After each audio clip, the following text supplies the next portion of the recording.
Hola amigos, ¿qué tal? Espero que se encuentren muy bien. Yo estoy aquí pues grabando ya el sexto audio, continuando sobre el tema de las madres narcisistas. En esta ocasión, este episodio se titula La lata de barniz. Pues bueno, demos inicio entonces al relato. Primero que nada les quiero compartir que esto sucedió aproximadamente cuando yo tenía unos 9 años recién cumplidos. Y pues era temporada navideña, aproximadamente, sí, como en el 82 más o menos, en esa Navidad. Entonces, para ese momento, yo tenía en mi recámara una cama matrimonial que tenía una colcha blanca y tenía unas flores que eran como entre azul, bueno, unas eran azul claro y otras eran como rosa claro. No era una colcha ni muy bonita ni muy fina, pero bueno, pues era la colcha que estaba puesta en mi habitación. Para esto les quiero comentar que era viernes.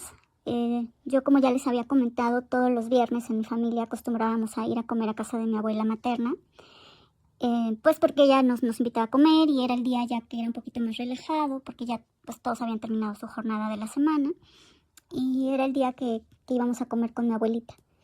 Entonces, no recuerdo muy bien si por esas fechas estaban haciendo unos trabajos de carpintería en la casa, porque en algún momento, en algún punto, sí recuerdo que mi mamá quiso poner en el piso de abajo, en una parte de la casa, quiso poner como unos retablos de madera y obviamente conllevaban barniz. Entonces no recuerdo muy bien si fue esa la razón o cuál fue la razón. El caso es que mis papás habían comprado una lata de barniz para madera y era como tamaño mediano, ni siquiera era una lata muy grande, nada más que había quedado mal cerrada. Alguien la puso, alguien la colocó dentro de una bolsa de plástico y pues ese viernes por la tarde nosotros, pues obviamente cuando terminábamos de comer, pues nos quedábamos un rato en la sobremesa, nos quedábamos con mi abuelita viendo quizás un poco de televisión o así, pero ya cuando se acercaban las 7:30 de la tarde, casi siempre ya emprendíamos el regreso a la casa. Entonces en esa ocasión íbamos en el carro, mi abuelita Margarita, bueno, mi abuela paterna, mi papá, mi mamá y yo. Entonces íbamos ya camino a la casa. Cabe destacar también que para ese momento mi hermanito estaba a 2 meses de nacer, porque mi hermano nació en febrero del 83. Entonces, pues como les comento, ya estaba muy próximo el nacimiento de mi hermano. Y bueno, pues emprendimos el viaje de regreso. Como ya les había comentado en otro audio, más o menos la casa de mi abuela materna estaba como unos 40 minutos en coche. Sí estaba un poquito lejos, pero bueno, pues llegamos a la casa. Y casi siempre la rutina era, pues, obviamente bajarnos del coche, pero no solo eso, sino si llevábamos cosas, alguna compra o alguna bolsa con comida o la mochila de mi mamá, mi lonchera, en fin, todas las cosas que uno trae en el auto, pues obviamente las bajábamos. Y en ese sentido, pues mi papá siempre fue un señor muy pues de querer colaborar, ¿no? Él nunca fue de los que él se bajaba y ahí nos dejaba con las cosas, no. Él siempre se preocupaba por ayudar a bajarnos todas las cosas del coche. Y ese día pues no fue la excepción. Bajó todo lo que él se encontró en la cajuela, realmente sin saber qué eran las cosas. Y subió al piso de arriba y se le ocurre poner encima de mi colcha pues todas las cosas, ¿no? Mi mochila, la lonchera, la bolsa de mi mamá, la otra mochila, en fin, todo lo que él encontró en la cajuela, pues él simplemente lo subió y lo dejó encima de mi cama.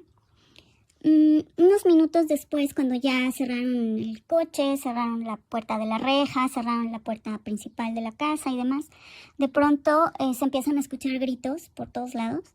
Nuevamente, un ataque psicótico de mi mamá.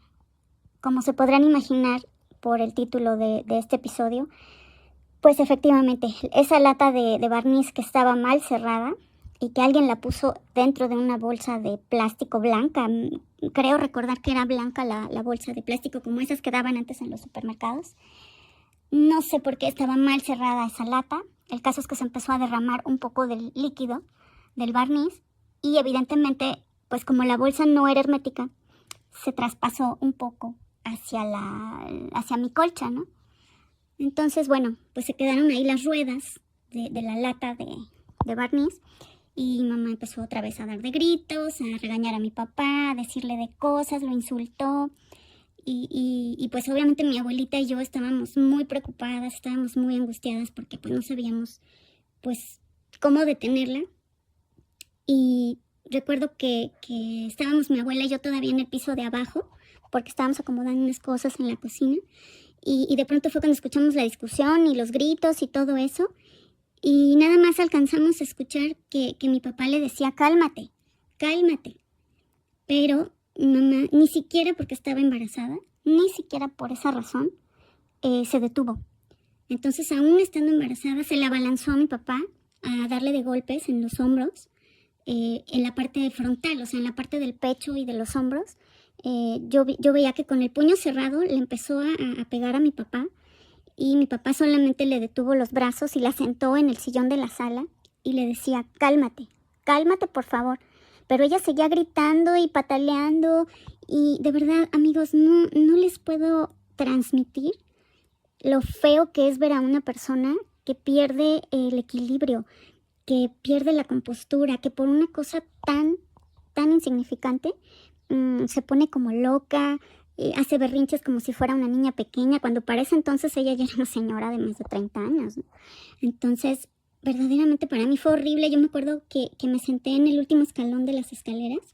Mi casa tenía 14 escalones, entonces en el último escalón yo me senté completamente asustada, estaba a punto de llorar porque pues es horrible ver cómo tu mamá pierde la compostura y además se pone a darle de golpes a mi papá en los hombros porque lo culpaba de que por su culpa, por no haberse fijado que era una lata de barniz, pero pues mi papá le decía, pues yo no soy un adivino, ¿no? Yo cómo voy a saber lo que venía en esa bolsa y tampoco podía yo adivinar o anticiparme a que venía mal cerrada la lata.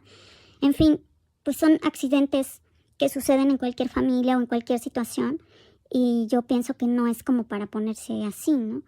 Ahora que yo soy un adulto, pues me pongo a pensar que pues es tan sencillo ir a cualquier tlapalería, comprar un poco de gasolina blanca, le limpias el exceso de barniz. Es una solución que hace que se quite el barniz. Y luego ya con jabón, pues simplemente la vuelves a echar a lavar la colcha y con el paso de las lavadas seguramente se le iba a quitar. Y aún así, si no se le quitara, bueno, pues tampoco es una gran tragedia. Finalmente las cosas que tenemos materiales en la vida son para usarse. Pero pues ella no lo podía ver. Para ella, que le hubieran echado a perder la colcha de mi recámara, bueno, era así como si nunca más en la vida se fuera a poder comprar una colcha, ¿no? O como que hubiera sido una gran tragedia.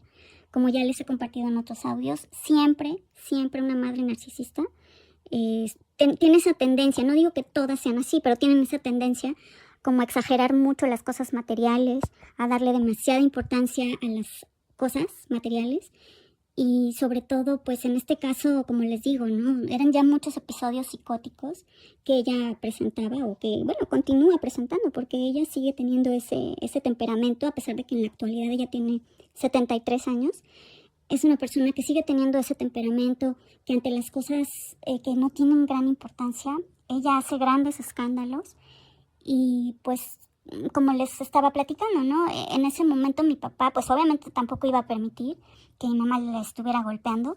La tomó de los brazos, más o menos a la altura del antebrazo, abajo de la muñeca, y con sus dos manos firmemente la sentó en el sillón y le dijo, ya, por favor, tranquilízate, o sea, tranquilízate. Y entonces mi abuelita también salió de la cocina y también ella le habló bastante fuerte, cosa que yo pues nunca veía que mi abuelita le levantara la voz, pero ese día sí le dijo, por favor piensa en el bebé, todo este coraje que estás haciendo le hace daño al bebé.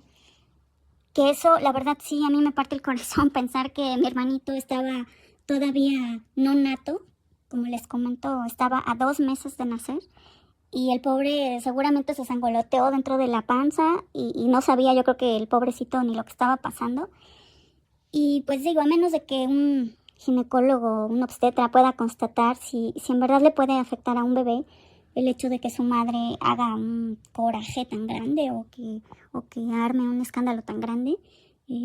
Yo sin saber del tema, pero así como nada más por lo que yo he escuchado y he visto, yo creo que sí puede afectar a un bebé el hecho de que su madre haga pues un coraje tan grande, ¿no? Como les comento, no era la primera vez, no fue la primera vez ni la única que ella armaba escándalos por cualquier cosa. No logro entender por qué una persona puede ser así. La mayoría de las personas normales, empáticas, pues sí, a lo mejor te puede dar un poquito de coraje que algo suceda con alguna situación material, pero en el caso de ella siempre fue muy, muy delicada con las cosas materiales. Por ejemplo, si algo se rompía. Yo de pequeña también en alguna ocasión, cuando estaba aprendiendo a brincar la reata, me acuerdo que había un espejo y un recibidor en la entrada de la casa y ella tenía ahí unos pajaritos de porcelana. Entonces yo, como me quería ver en el espejo cómo brincaba yo a la reata, pues resulta que sin querer, con la misma cuerda, me traje los pajaritos de porcelana, se cayeron al piso y se rompieron. Obviamente, pues como se podrán imaginar, también me fue muy mal en aquella ocasión.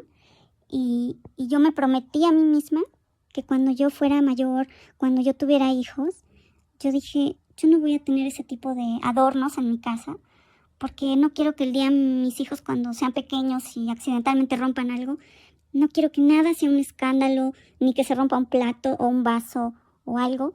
Quiero que mis hijos crezcan en un ambiente tranquilo, que mis hijos tengan toda esa, pues esa ecuanimidad de darle a las cosas el valor que debe de ser, ¿no? Si se rompe un plato, bueno, se puede sustituir. Si se rompe un vaso, se puede sustituir. Si se ensucia algo, bueno, pues busquemos la manera de limpiarlo y de que quede bien. Pero, no sé, tal vez a mí me quedó ese trauma de la infancia, de que como ella le daba tanta importancia a todas las cosas materiales, y hasta la fecha ella es así, que pues yo trato de ser muy diferente en ese sentido. Trato de a todas las cosas verle una solución pues lógica, ecuánime, tranquila, porque créanme amigos que es muy feo, muy traumático convivir con un familiar que tiene ataques psicóticos, y sobre todo porque cuando uno es pequeño, pues uno no sabe qué es un ataque psicótico, uno no sabe lo que es el narcisismo. Yo apenas me enteré de lo que era un narcisista en el 2020, cuando apenas empecé a escuchar los primeros videos que hablaban del tema, sobre el círculo narcisista, sobre las madres narcisistas, cuáles son las características, todo ese tipo de temas. En realidad tiene muy pocos años que yo empecé a escuchar sobre este tema. Y créanme amigos que cuando tú eres niño y no sabes qué es lo que está pasando, pues es algo que simplemente te impacta, ¿no? Impacta en tu personalidad, impacta en tus miedos, impacta en el hecho, por ejemplo, de que empiezas como a desarrollar un cierto miedo a las personas muy temperamentales. Por ejemplo, yo no puedo estar cerca de personas que son muy temperamentales, o gente muy enojona, o gente que hace escándalos, o que tiene carácter muy fuerte. A mí eso no me gusta. Yo siempre he tratado, desde que dejé de vivir con mis papás y que yo me independicé en la vida, yo he tratado de reunirme más bien con personas pues más parecidas a como soy yo, ¿no? Como con más empatía, con más ecuanimidad, con más tranquilidad, que sepan que ante una situación, pues que uno debe de buscar la solución, pero de manera tranquila, ¿no? En el caso de ella, desafortunadamente, sigue siendo así. A ella le enoja incluso, por ejemplo, que se caiga al piso un cuchillo. Es algo que le molesta mucho porque ella dice que el canto de un cuchillo pues puede despostillarle el piso, por ejemplo, ¿no? Entonces, cada vez que a nosotros se nos llegaba a caer algo al suelo, bueno, era así como brincar, asustarse, tener miedo de su reacción. Si alguien le llegaba a romper, pues igual un plato, un vaso, una cosa así, pues eran como que tragedias griegas, ¿no? Entonces, por eso es que les quise compartir este episodio, para que se den cuenta más o menos de qué tan lejos puede llegar una madre narcisista, qué tanto miedo se le puede llegar a tener a una persona así, y que además cuando tienen este tipo de ataques psicóticos, desafortunadamente, pues ellos es como si se les nublara la mente, no ven, no saben ni lo que están haciendo, ni a quién están insultando, ni a quién están golpeando, simplemente no ven, es como si se les nublara el cerebro. Y la verdad es que a mí me gustaría preguntarle a algún especialista qué se puede hacer con este tipo de personas, ¿no? En algún momento le llegué a comentar a mi terapeuta de esta situación y me preguntó que si ella en algún momento no se le había detectado algún tumor en el lóbulo frontal. Le comenté pues que no, que nosotros sepamos no tiene ningún tumor en el lóbulo frontal, pero sí yo creo que hay algún tipo de fallo ahí en el cerebro que no le permite tener una vida normal, tranquila, como la puede tener una persona empática. Pues gracias por escucharme, amigos, y aquí termina este episodio. Gracias.